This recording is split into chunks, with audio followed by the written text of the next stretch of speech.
அம்மன் கிருபையால வள்ளிக்கு பேச்சு வந்துடுச்சு.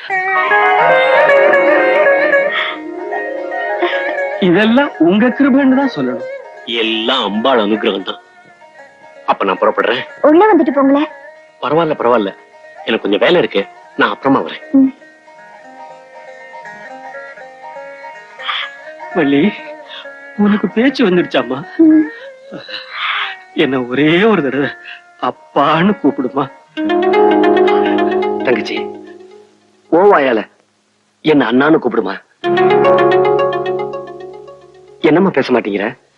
ஏம்பா, உங்க அண்ணன் சொன்னது காதல விழலையா? பாவா, யாருகிட்டயுமே பேச மாட்டேங்கிற? இன்னுமா புரியல? வீட்டுக்காரர் காணுமே தான் தேடிட்டு போறா.